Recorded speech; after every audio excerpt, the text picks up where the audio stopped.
ongkos untuk berperkara lebih banyak daripada nilai objek yang akan kita menangkan misalnya, ya kalau menang. Apalagi kalau sudah kalah, tambah parah lagi ya. Jadi itu lebih, jadi menghemat uang. Kemudian waktu juga tadi, ya waktu tadi. Waalaikumsalam mas. Tapi di sini.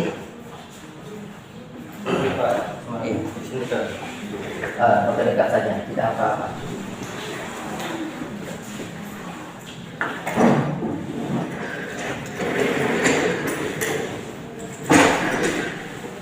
Ini semuanya lebaran kan? Musim semua? Oh iya. Sudah, ya. Yang 3 musim. Lebaran di kampus semua kan? Oh di sekolah kan gitu. Kalau saya lebaran di kota kelahiran, karena saya lahir di kota Sebugenasa. Sebugenasa di Batang Kaluku. Batang Kaluku tanya yang Batang Kelapa kan? Saya di Salis dulu. Oh Salis, 159. Oh iya, tetangga sama seperti saya di 102. Iya. Pacaran Sebugenasa juga? Bukan saja sekolah SMA di sana. Oh, di sana. Oh iya, luar biasa ya. Ketemu tetangga. Sekolah Pandang. Iya, saya di SMP 2. Kita tetangga dulu. Salis 159. Sekolah favorit itu tuh? Iya. Itu tidak ada nunya, tidak ada matnya. Oke, pas silakan. Kita tadi sudah sambung ya, nanti tinggal apa namanya? Tinggal beradaptasi ya.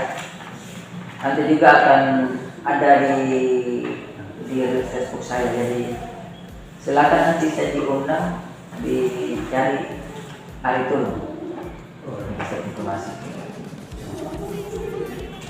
Jadi tujuannya adalah menghemat waktu dan menghemat biaya uang.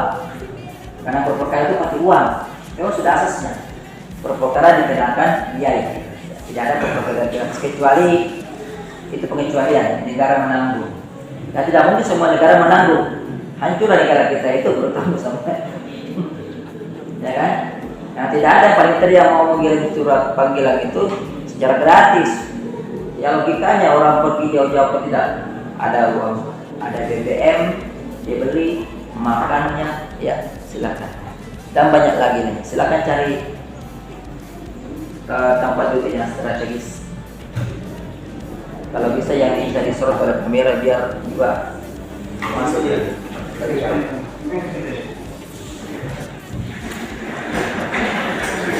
Oke. Sudah tadi hanya 2 orang, ya bertambah lagi beberapa jadi sudah 5 orang. Semoga minggu depan bisa hadir semua ini. Hadir semua. Jadi kuliah kita hari ini sebenarnya saya bisa bincang-bincang saja sebenarnya kalau menggunakan lagi metode pidato terus. Dalam dunia pendidikan itu metode pidato sudah ketinggalan zaman. Dalam praktek kita dilatih dalam pelatihan mengajar itu harus ada terjadi arus timbal balik dosen dan mahasiswa timbal balik memberikan informasi. Jangan informasinya monoton dari dosen terus. Mungkin ada yang bertanyakan terkait tadi yang mau datang. Kita materinya adalah penggabungan gugatan. Jadi saya lagi bahwa tujuan dari penggabungan gugatan itu adalah untuk menghemat waktu dan menghemat biaya. Ada biaya yang mau kita paskas di situ. Karena kalau tidak begitu, itu banyak biaya, ya kan? Menghemat biaya. Juga menghemat tenaga. Capek orang bolak-balik pengadilan. Apalagi kalau pengadilannya green, ya. Hakimnya sedikit, ya kan? Perkara banyak. Hakim menangani perkara perdata itu juga yang menangani perkara pidana. Jadi dia perdata dia pidana. Hakimnya paling banyak 5 orang. 5 orang paling banyak. Itu bagikan dia. Dan kadang pengacara itu para pihak hadir ya dari pagi sampai sore. Tidak jelas jam berapa ini mau sidang. Hanya di panggilan sidang tanggal 15 misalnya. Datang tanggal 15 dari pagi. Pagi menunggu, ya, menunggu sampai sore, ya. Nanti sudah sidang baru pulang. Tuh, jadi itu menghemat tenaga juga. Waktu capek, ya, capek dulu terus menunggu memang menunggu itu ada perbuatan yang sangat melelahkan. Jadi tentunya menghemat ya waktu, uang dan tenaga supaya tenaga jangan terkuras habis. Cuma sekarang ini sudah enaknya karena sudah ada namanya sidang online, jadi elektronik. Jadi kalau tinggal jawaban jawab itu tinggal dikirim ke secara online, ya, dikirim ke akun kita, akunnya pengadilan. Kecuali baru datang itu kalau sudah saksi, pemeriksaan dan bukti dan saksi, ya, mengajukan bukti sudah diperiksa langsung saksi dan jawab saksi datang langsung. Jadi kalau hanya jawab yang masukkan gugatan, ya, masukkan jawaban gugatan, ya, masukkan duplik, replik, ya, itu masih online, ya. Dan kalau sudah masuk di pemeriksaan dalam bukti, pembuktian dan mengadakan saksi, nah, baru datang lagi di sidang. Itu ya. Ada mungkin yang mau ditanyakan? Kalau berkaitan dengan penggabungan gugatan itu apakah misalnya ada kasus tertentu, perkara-perkara tertentu? Perkara tertentu, ya. Yang boleh digabungkan itu hanyalah perkara yang sejenis. Iya, satu orang penggugat. Bisa juga orang penggugat. Jadi yang digabungkan itu kan tadi akan saya jelaskan tadi, yang digabungkan itu perkara yang sejenis. Kalau perkara yang maksudnya perkara itu kan hanya ada dua sebenarnya kalau di PN, ya, perihalnya. Kalau bukan uang prestasi, perbuatan melawan hukum. Iya. Dan harus ada hubungan antara para kalau penggabungan gugatan yang digabungkan adalah para pihak tergugat digabungkan, maka harus ada hubungan, ya kan? Harus ada hubungan. Misalnya yang digabungkan adalah si tergugat, ya kan? Tergugatnya ini ada tiga. Dia menguasai objek yang berbeda yang ini tergugatnya. Tapi objek yang dikuasai itu adalah milik dari si penggugat. Ya, itu hubungan namanya, antara koneksi. Ya, hubungan antara satu dan lainnya. Dan sejenis. Jangan menggabungkan satu perkara perbuatan melawan hukum, satu perkara prestasi. Tidak boleh. Tidak boleh. Iya.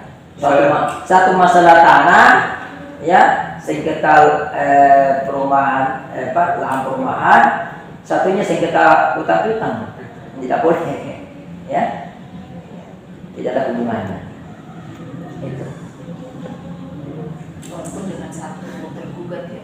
Iya, walaupun satu tergugat. Misalnya tergugatnya gini, tergugatnya menguasai objek, ya, dikuasai objek, tapi ada juga utangnya sama si penggugat, tidak usah digabungkan. Karena di dalam gugatan sudah ada perihalnya. Kepada yang terhormat Ketua Pengadilan Negeri, ya, kelas berapa teman PN sini, Pak? Ya, Pak. Tidak. Kalau PN Kolaka kelas berapa? Kelas lepasan. Oh, belum Pak. Ya, segera ingat, ya, tulis ya. Ketua Pengadilan Negeri, ya, Kolaka di Kolaka. Ke-1 perihal. Apa perihalnya? Kalau dia perbuatan melawan hukum itu perihal perbuatan melawan hukum. Jadi menulis surat gugatan itu sama dengan menulis surat. Waalaikumsalam. Silakan. Berarti misalnya perbuatan melawan hukum yang berkaitan dengan kepemilikan tanah. Ya. Misalnya karena ini tanah misalnya sudah berapa kali berpindah-pindah penguasaan, maka para pihak itu tidak bisa digabungkan. Berpindah-pindah. Ya. Kan untuk kita ingin misalnya kepastian hukum. Iya. Sudah dijual. Kita ya anggaplah yang penguasa pertama itu pemilik pernyataan dijual kepada satu, dijual kepada yang lain sebenarnya. Itu gabungan delik. Ya. Tapi turut tergugat. Ya. Jadi bedakan ya. Hati-hati menentukan tergugat 1, 2, 3 dengan turut tergugat beda. Kalau tergugat 1, tergugat 2, tergugat 3, berarti dia menjadi lawan dari si penggugat. Dan kalau turut tergugat bukan lawan sebenarnya, hanya dia terlibat. Ada keterlibatannya. Jadi kalau misalnya dia jual itu, maka si penjual itu turut tergugat. Kecuali kalau ada dua objek hukum, tapi kepemilikannya sama. Misalnya ada tanah satu, tanah dua. Ya, satu di kecamatan A, satu di kecamatan B misalnya. Tapi kepemilikannya ini satu orang. Ya. Itu berarti bisa digabung. Boleh, itu penggabungan, namanya penggabungan. Yang digabungkan adalah objeknya. Namanya kumulasi objektif. Ya, gitu. Apakah seperti itu Pak yang diterangkan tadi penggugatan? Itu penggabungan juga. Tapi boleh juga tergugat yang digabungkan. Boleh juga penggugat yang bergabung. Misalnya kalau penggugat yang bergabung, penggugat ini adalah sama-sama ahli waris. Objek tersebut belum pernah dibagi, tapi mereka adalah ahli waris dari satu orang. Ya. Belum dibagi tapi sudah ada masuk. Orang tinggal di situ membangun rumah. Kami terjadi kan? Kalau para ahli waris jauh tempat tinggalnya, ya anggaplah ini sengketa lahannya ada di Makassar. Kemudian para ahli waris kerja di luar Makassar, ya tiba-tiba pulang hari raya masuk di lahannya dilarang. Kok sudah ada rumah situ? Ternyata sudah dikuasai, mungkin sepupunya yang kuasa. Biasa begitu kan? Sepupunya yang kuasa dia alasan kan satu ini ya. Sama selalu di kampung itu. Masuk dari bangun rumah. Itu boleh. Berarti penggugat ini yang jadi sama ahli waris, dia bergabung membuat satu orang tadi. Itu dia penggabungan subjektif. Ada hubungannya kan antara penggugat satu dan penggugat lain itu terhubung dengan warisan. Karena kalau satu orang saya menggugat, ya kan, satu orang saya menggugat nanti yang lain. Iya. Seperti yang ini Pak, yang penggabungan penggugat ini, misalnya pewaris ini ditunjuk satu orang untuk menggugat atau namanya penggabungan yang digabungkan penggugatnya, berarti semua masuk. Ada penggugat 1, 2, 3 dan seterusnya. Satu surat masuk. Satu surat, ya. Jadi penggugat 1, semua terangkan ada identitasnya. Ya, nama ini, alamat ini, begini. Selanjutnya mohon disebut sebagai penggugat 1. Baru lagi nama ini, selanjutnya mohon disebut sebagai penggugat 2 dan seterusnya. Ya, begitu. Sama bukan terbuat juga, ya. Jadi yang bisa digabungkan dalam kumulasi subjektif itu yang bisa digabungkan dalam penggugat dan tergugat. Ya. Boleh penggugat yang banyak melawan banyak tergugat. Boleh juga satu penggugat melawan banyak tergugat. Atau boleh banyak penggugat melawan satu tergugat. Itu namanya penggabungan objektif kumulasi gugatok yang subjektif. Itu ya, ini sudah paham ya. Jadi kumulasi gugatan ada dua. Satu kumulasi gugatan yang subjektif, satu kumulasi gugatan yang objektif. Subjektif artinya para pihak yang terdiri lebih dari satu orang. Hanya tolong dibedakan yang turut tergugat ya. Turut tergugat bukan masuk kumulasi gugatan.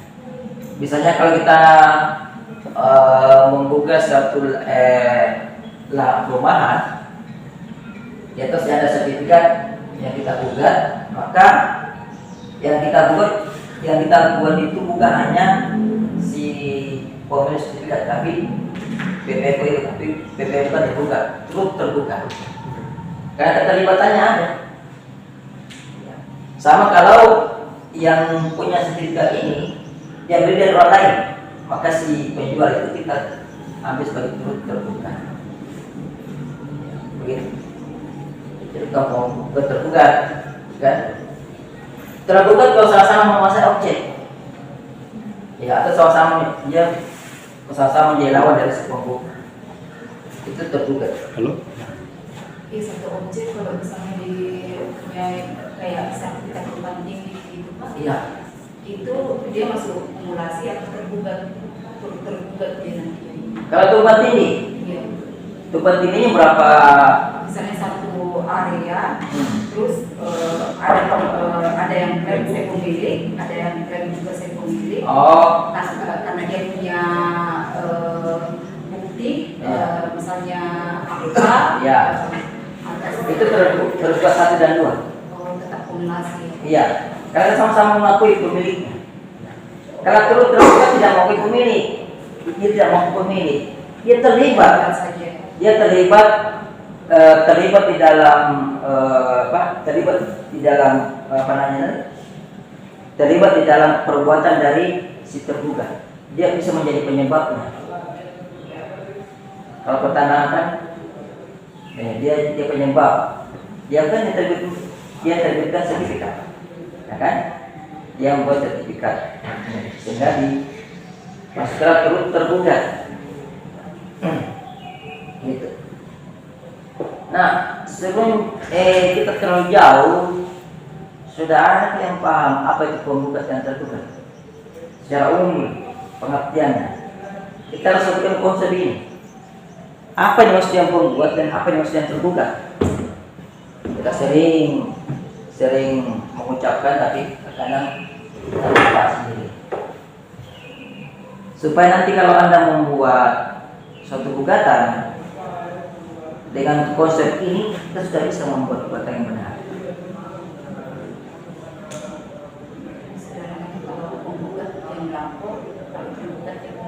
Nah, tidak istilah melapor ke dalam data polisi itu, ya, pidana. Jadi penggugat itu adalah, kalau saya mendefinisikan, ya, pihak yang barangkali dilanggar haknya. Saya masih menggunakan kata barangkali. Kenapa barangkali? Kan belum tentu. Iya, belum tentu apa yang diakui oleh si penggugat itu betul, benar. Ya kan? Semua butuh pembuktian. Jadi dia masih menjadi pihak yang mungkin atau barangkali dilanggar haknya oleh pihak lain. Yang biasa dikatakan itu merasa haknya. Iya, merasa haknya. Nah, dia baru merasa. Nah, merasa itu harus dibuktikan di pengadilan. Maka dia barangkali pihak yang barangkali dilanggar haknya oleh pihak lain. Pihak itu bisa perorangan, bisa dalam bentuk badan hukum, kan? Ya, perorangan bisa person-person, bisa menggabungkan diri, ya, dalam beberapa person tadi penggabungan penggugat, ya. Bagaimana kalau kita yang menggugat ini suatu instansi, Pak? Mungkin instansi tersebut menguasai lahan, tapi saya mungkin atau orang lain, contohnya saya itu merasa ada hak saya di sini. Itu prosesnya itu bagaimana, Pak? Yang kita lawan satu instansi. Instansi yang mau menggugat. Saya, Pak, secara pribadi melawan instansi. Ulang instansi. Ya. Proses bagaimana? Prosesnya apakah sama dengan gugatannya? Sama. begitu, Pak? Isi gugatannya sama. Pokoknya satu kita menggugat instansinya atau yang menjabat pada saat itu atau bagaimana? Yang kita buat instansinya. Kalau dia menduduki sesuatu lahan dengan asal dia instansi. Anggaplah PT Angin Ribut misalnya, ya kan? Kan di sini di Kolak ini banyak perusahaan tambang, ya. Ya. Ya, PT Angin Ribut itu mengklaim dan menguasai lahan di satu titik, ya. Jadi mana titik itu juga diklaim oleh orang lain. Orang lain ini bisa menggugat instansi PT tadi, PT Agribut misalnya, ini contoh saja ilustrasi. Boleh nama PT-nya di Nama PT-nya, iya. bukan nama direkturnya atau Nama direktur mewakili, ya kan? Kan tetap kan PT kan benda mati, iya. Semua kewenangan PT kan diwakili oleh direkturnya kan, kecuali si pemilik PT tadi, iya Pak, diwakili oleh si pemilik PT. Kemudian yang ingin saya tanyakan Pak, ini kan sering kita alami di lapangan,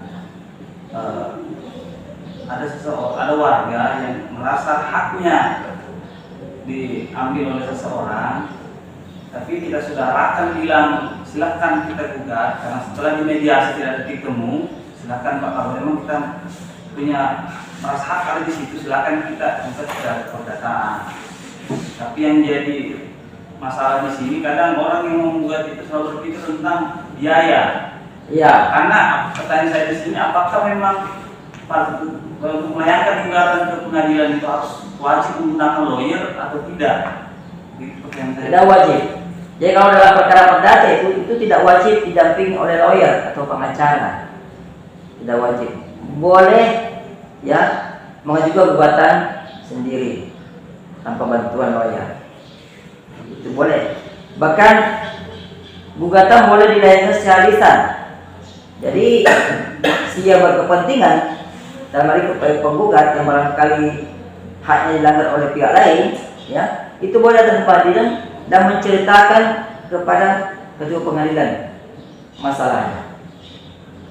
Kemudian dicatat oleh panitera atas perintah ketua pengadilan. Jadi tinggal buat cerita catat. Itulah yang penting menjadi gugatan. Jadi gugatan lisan namanya. Iya, tidak harus tertulis.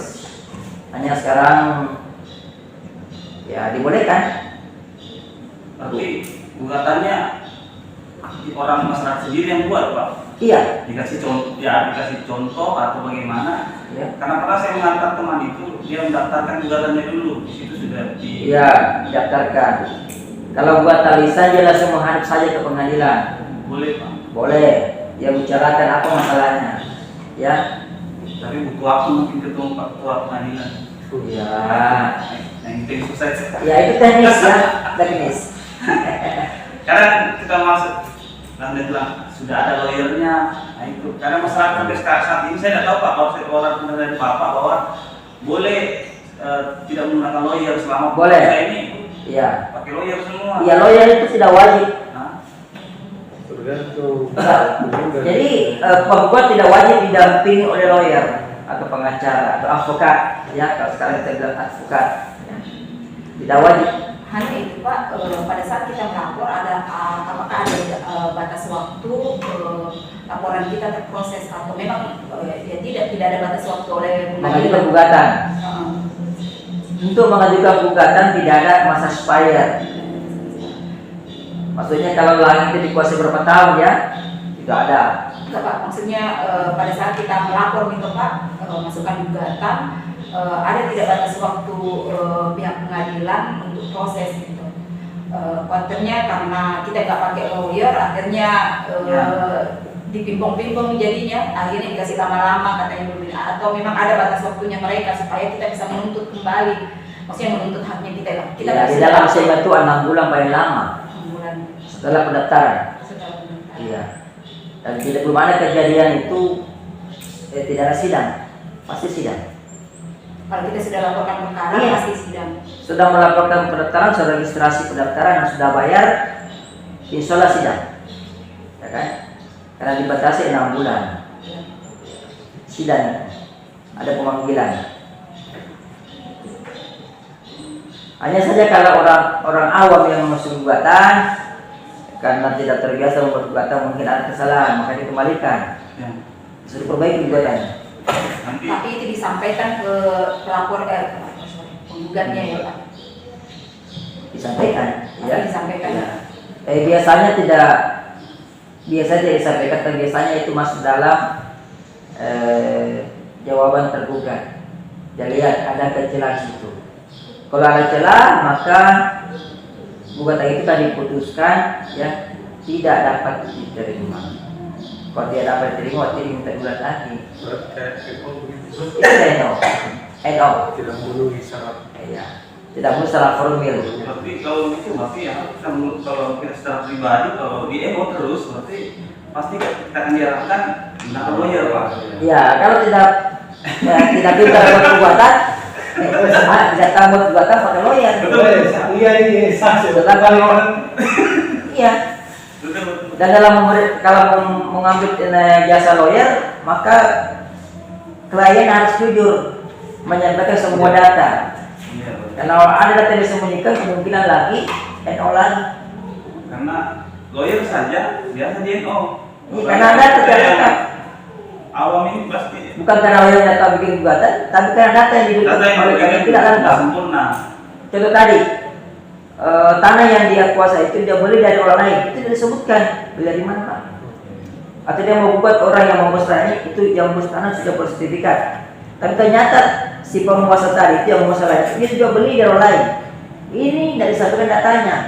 Akhirnya ketika masuk di pengadilan maka langsung di exception ya, dapat melakukan tangkisan bahwa masih ada pihak yang harusnya dihadirkan. Disebut dalam gugatannya NO lagi. Gitu. Habis lagi uang ya. Kalau sudah NO, pengacara itu hanya disewa 1 kali putusan. Jika sebut NO, Kontrak baru lagi. sewa lagi pengacara, bayar lagi. Makanya itu ilmu itu mahal. Iya. Nah pengacara itu disewa buat menang. Kalau pengacara itu pengen juga apa namanya?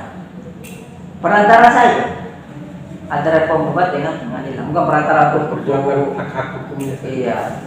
Artinya dia yang membantu saja bicara perbuatan begini, ya. Bukan perantara untuk menyogok ya tidak. Bukan makalah kasus. Bukan bagus. Jadi pengacara itu punya skill yang digunakan sendiri. Tapi pengacara tidak pernah berjanji untuk menang.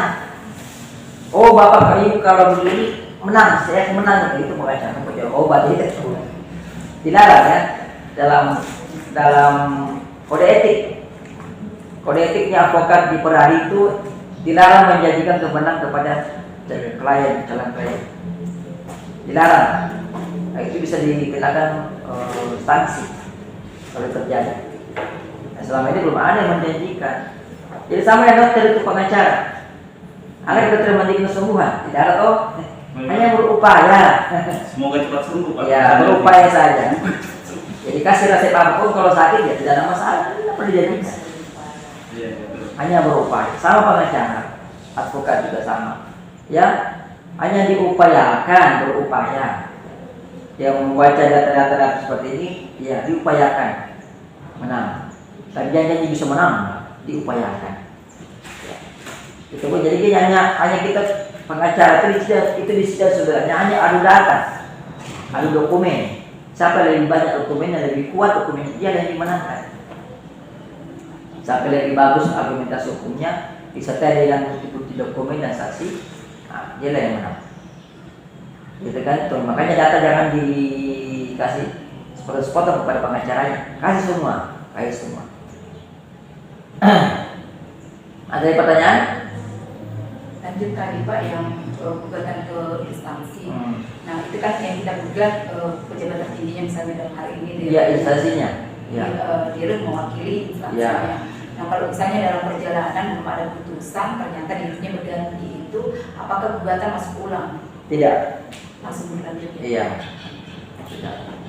Kan tetap PT-nya masih ada. PT-nya. Ada lagi?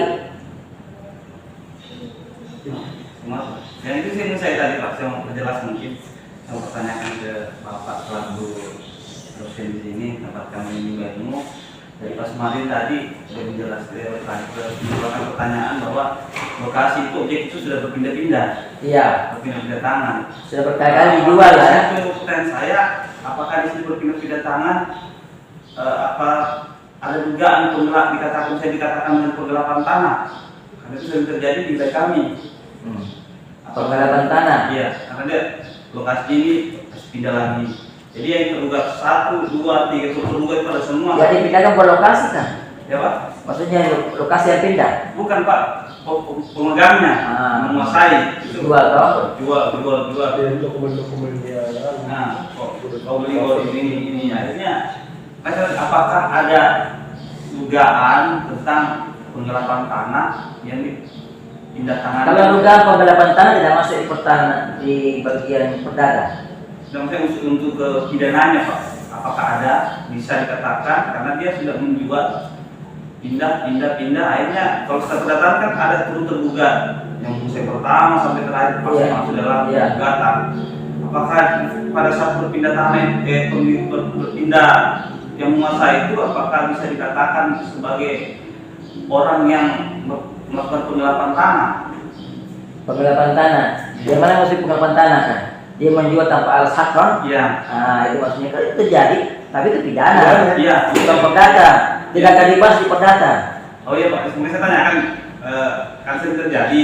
Iya. Bapak kan selalu siapa tahu bisa ilmu, apakah ada unsurnya di situ kan sering terjadi di wilayah jadi kan? Iya, kalau itu terjadi ya. Boleh Pak. Jadi dia menjual ya tanpa alas hak. Iya. Ya. Itu bisa dimasukkan dalam kategori penggelapan. Iya, kalau misalnya ada pernah kejadian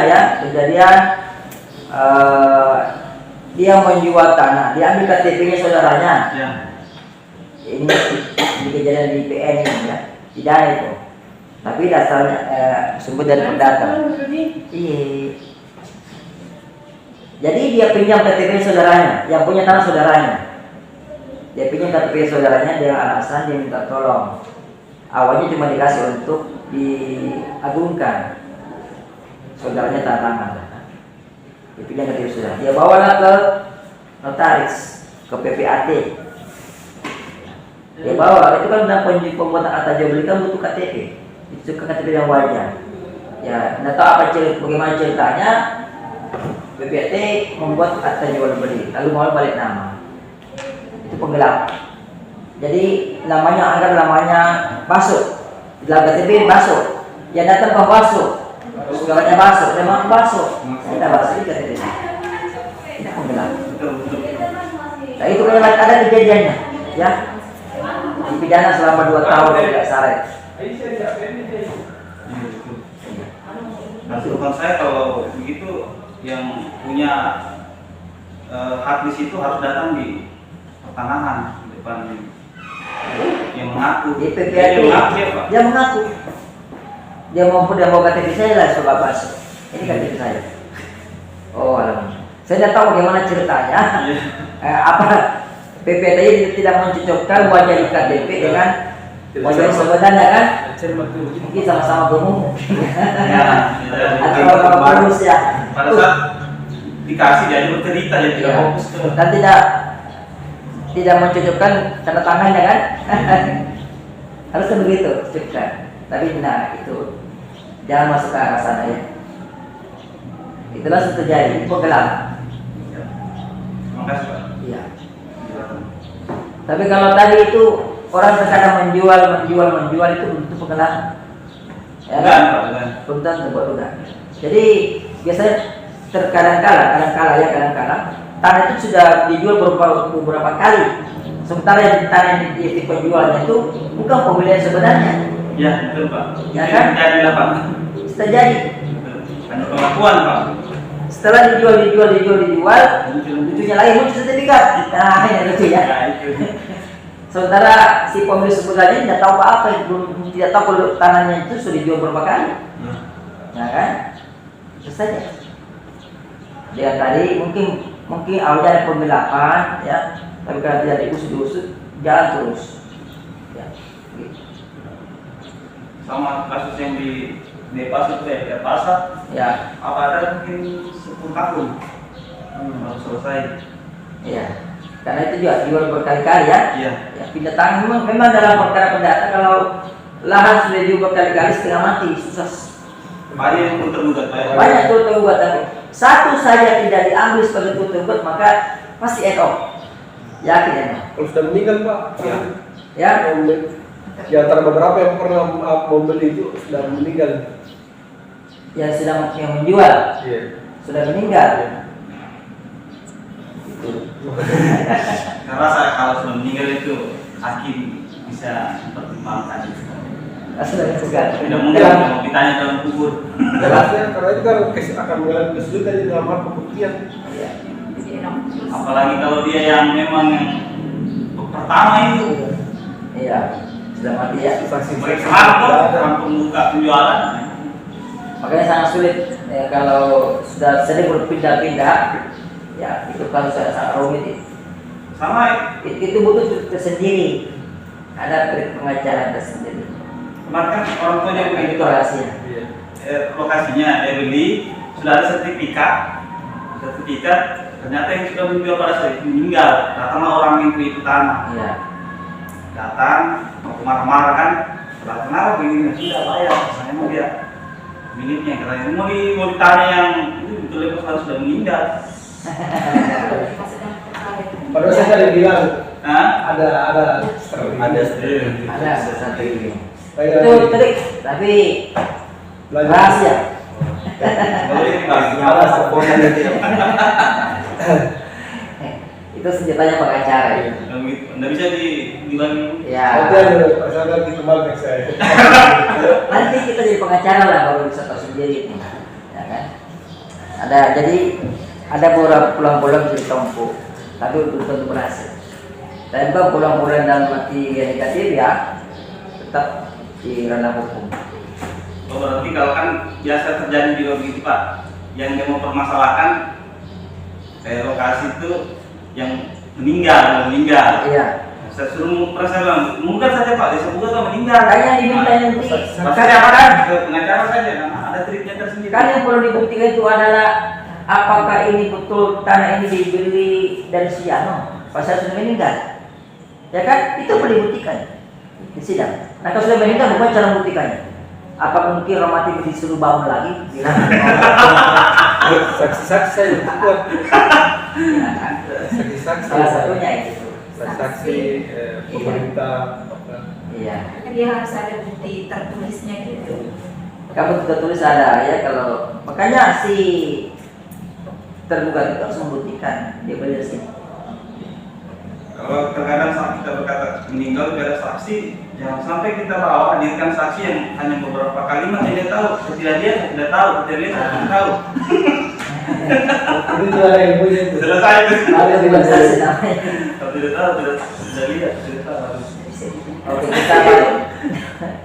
kita balik lagi kepada kumulasi gugatannya. Jadi kumulasi gugatan bisa dari penggugat dan tergugat. Jadi bisa penggugat bergabung dalam satu gugatan, bisa tergugat digabungkan dalam satu gugatan. Nah, penggugat tadi mengatur sudah paham ya. Nah, sekarang saya mau tanya, mau timbal balik lagi. Mau kasih pertanyaan. Umumnya di tengah masyarakat yang mengajukan gugatan adalah orang atau pihak yang pihak yang digugat ya, yang digugat ini, yang digugat yang umumnya, yang digugat itu pihak yang menguasai lahan, pihak yang menguasai lahan. Nah, bagaimana kalau pihak tidak menguasai lahan?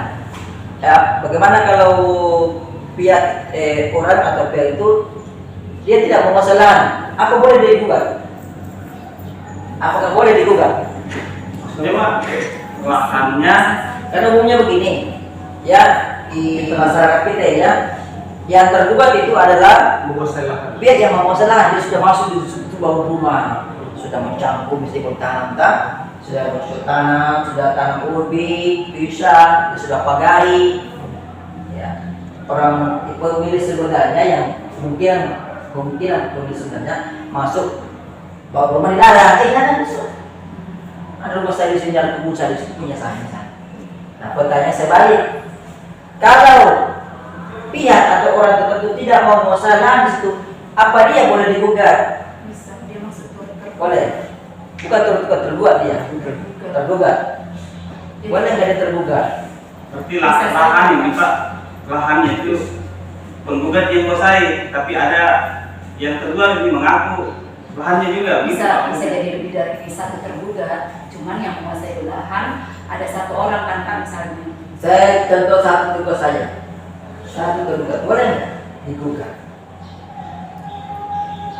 Bisa saja karena misalnya penggugat Jadi ini contoh dari ilustrasi begini, ya. Ini ada lahan luas, ya. Ini si penggugat ini, ya. Dia sudah punya rumah dalam. penggugat. Iya. Tapi misalnya lahan kosong di samping rumahnya. Lahan kosong ini belum bangun rumah, tapi ini tidak dikuasai oleh si tergugat. Tidak menguasai. Hanya diakui. Hanya saya hanya mau sebab ya harus kau bangun atau kau tanam susah. Tebas. Bagaimana kira-kira? Boleh enggak? Digugat. Kalau saya, Boleh nggak dia ditergugat? kalau saya sepanjang yang bersangkutan yang mengklaim tanahnya tersebut, tapi kemudian tidak bisa dibuktikan secara hukum. Lah, makanya digugat, makanya ada gugatan. Ini belum masuk pengadilan. Boleh nggak dia tergugat?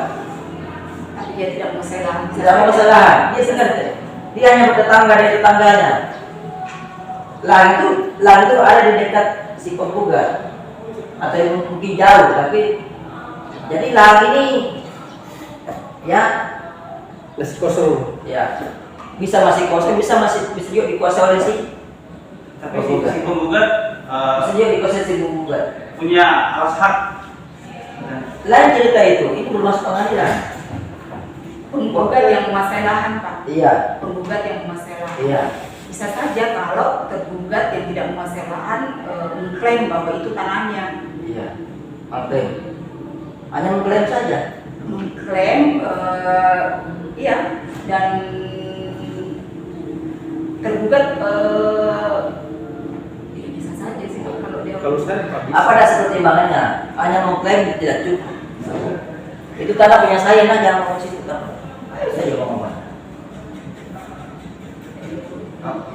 Kalau pendapat saya boleh. Boleh ya? Supaya alasannya Iya. supaya si penggugat ini memperkuat bahwa dia pemilik sah lokasi itu.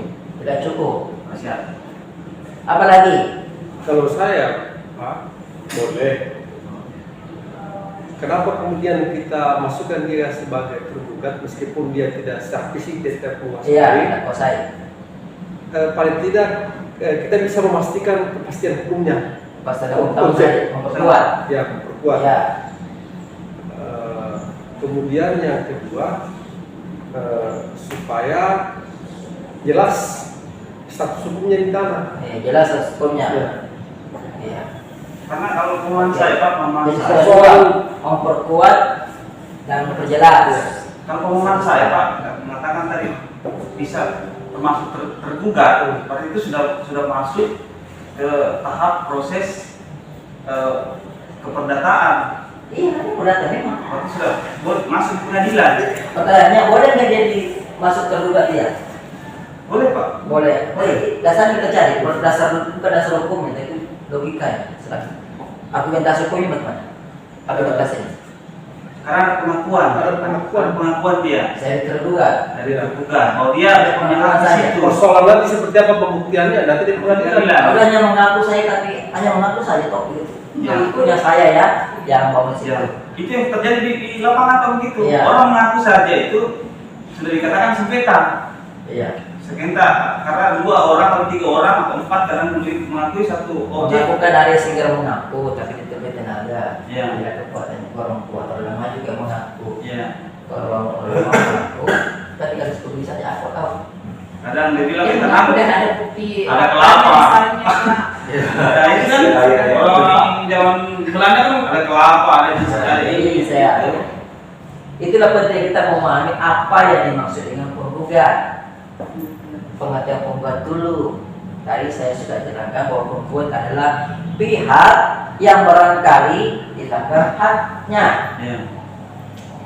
Dilanggar haknya. Ya. Kalau ada orang lain mengklaim lokasi yang kita miliki, yang kita kuasai sekarang ini diklaim oleh orang lain, kemudian klaimnya orang lain itu melanggar hak kita. Ada hal lain nggak urusannya. Oh, mungkin Kita mau memperlebar rumah tidak bisa, diancam diampar, awas siapa lagi itu.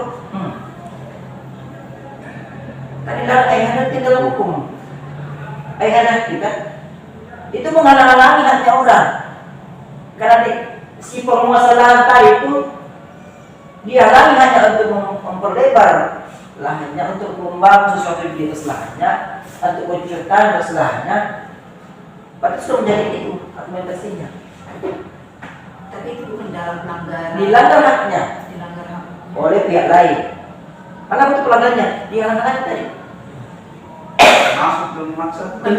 Dan begini Pak, artinya ketika misalnya penggugat ingin memperkarakan misalnya satu objek tanah, ya harus juga jelas statusnya di tanah. Yang sampai dia menjadi pembuktian. Nah, maksud saya, ya sampai dia penggugat ini dia mau pergi misalnya gugat misalnya seseorang, tetapi tanah juga itu bukan miliknya.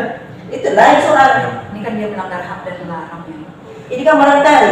Saya barangkali. Tapi maksud saya, apa dasar hukumnya saya mau misalnya saya mau gugat itu satu objek, sementara saya juga tidak punya hak di situ.